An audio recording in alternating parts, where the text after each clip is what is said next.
اور دونوں ہی کے صحن میں انبیاء نے نماز ادا فرمائی۔ دونوں ہی مساجد کو قبلہ بننے کا شرف حاصل ہے۔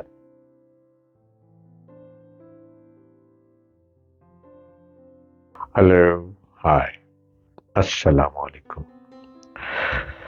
اللہ کی رحمتوں میں ہوں آپ اور شان و شوکت سے پرسکون زندگی گزار رہے ہوں۔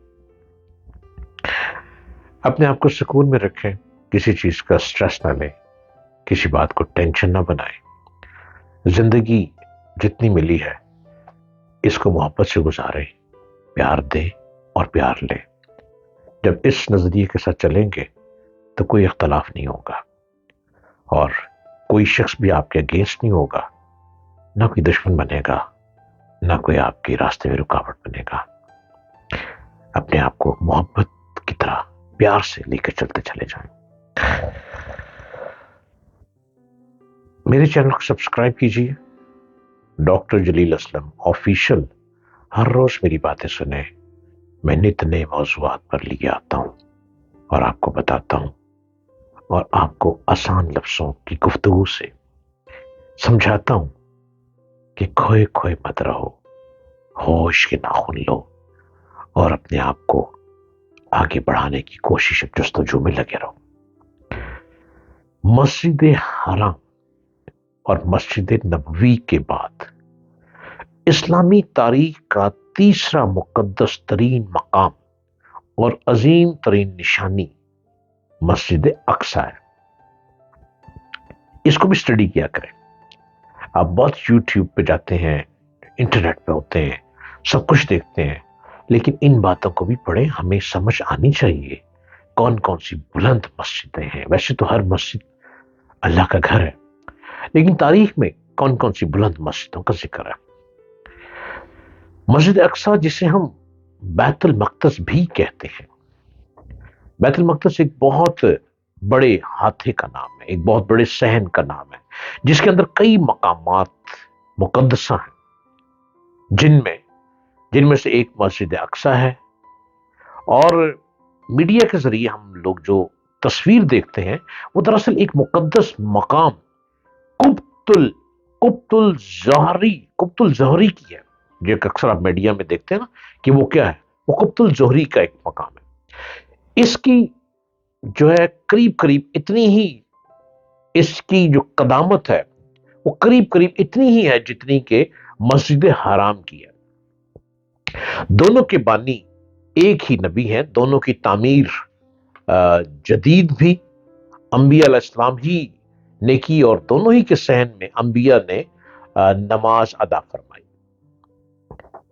دونوں ہی مساجد کو قبلہ بننے کا شرف حاصل ہے۔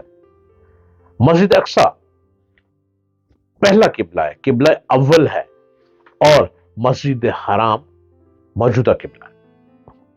معراج کی شب جب حضور صلی اللہ علیہ وآلہ وسلم رب سے ملاقات کے لیے آسمانی سفر پر یہیں سے تشریف لے گئے اور یہیں پر تمام انبیاء نے حضور اکرم صلی اللہ علیہ وآلہ وسلم کی امامت میں ایک ساتھ نماز ادا فرمائی۔ اس لیے ہم مسلمان جس طرح مسجد نبوی اور مسجد حرام سے بے پناہ عقیدت رکھتے ہیں، اسی طرح مسجد اقصی بھی ہماری گہری عقیدتوں کا مرکز ہے۔ مگر کئی دہائیوں سے ہم نے مسجد اقصی کے ساتھ جو سلوک روا رکھا ہے، اس نے ہماری عقیدت، وراثت، روایت اور نبی کریم صلی اللہ علیہ وآلہ وسلم سے ہمارے عشق و محبت کے دعوے پر کئی سنجیدہ قسم کے کوسچنز ریز کر دیے۔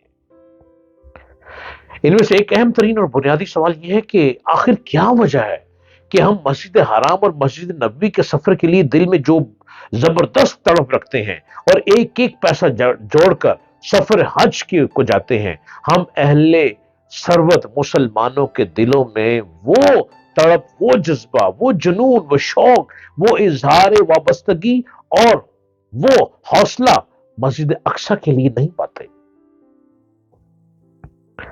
اللہ کے نبی نے ثواب اور عبادت کی نیت سے جن 3 مساجد کی طرف سفر کرنے کا حکم فرمایا ہے وہ یہی 3 مسجدیں ہیں۔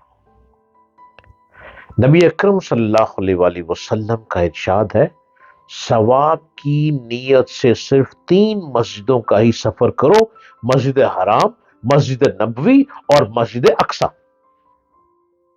یہ میرے آقا صلی اللہ علیہ وآلہ وسلم فرماتے ہیں، آپ پر کروڑوں درود و سلام۔ یہ مبارک مسجد عظمت و احترام، فضیلت اور خاص طور پہ ثواب کے اعتبار سے مسجد حرام اور مسجد نبوی کے بعد بلند ترین مرتبے کی حامل ہے۔ مختلف حدیثوں، مختلف طریقوں سے ان کے بے شمار فضائل، بے شمار فائدے بیان ہوئے ہیں۔ مسجد اقصی میں نماز پڑھنے کا کیا انعام ملتا ہے؟ میرے آقا حضور اکرم صلی اللہ علیہ وآلہ وسلم کی زبانی سنیے۔ ثواب کے اعتبار سے آدمی کی نماز اپنے گھر میں ایک نماز کے برابر ہے۔ اس کی نماز محلے کی مسجد میں 25 نمازوں کے برابر ہے۔ مسجد کی نماز جامع مسجد میں 500 نمازوں کے برابر ہے۔ اس کی نماز مسجد اقصی میں 50,000 نمازوں کے برابر ہے۔ اس کی نماز مسجد نبوی میں 50,000 نمازوں کے برابر ہے، اور اس کی نماز مسجد حرام میں 1,00,000 نمازوں کے برابر ہے۔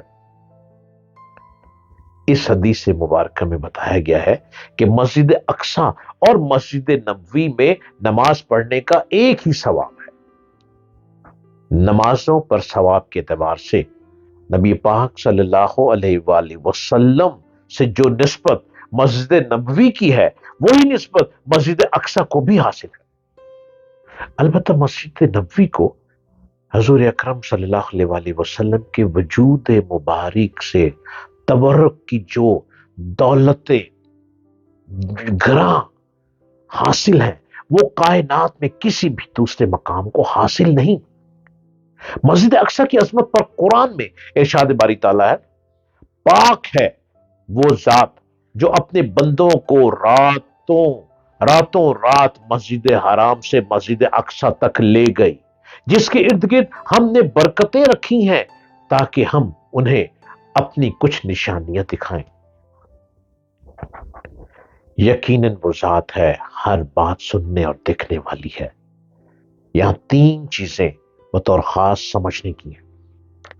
ایک، مسجد اقصی کو اللہ نے اپنی نشانی قرار دی ہے۔ نمبر 2، جب مسجد اقصی کے ارد گرد برکات رکھی گئی ہیں، اس کے اطراف، اس کے مضافات، اس کی فضاؤں اور اس کے ماحول کو برکات سے بھر دیا گیا ہے، حتیٰ کہ اس پوری سرزمین کو نہروں، درختوں، پھلوں، پھولوں کو بھی برکات کی چادر سے ڈھانپ دیا گیا ہے۔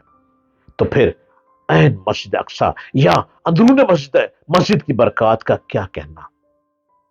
سبحان اللہ۔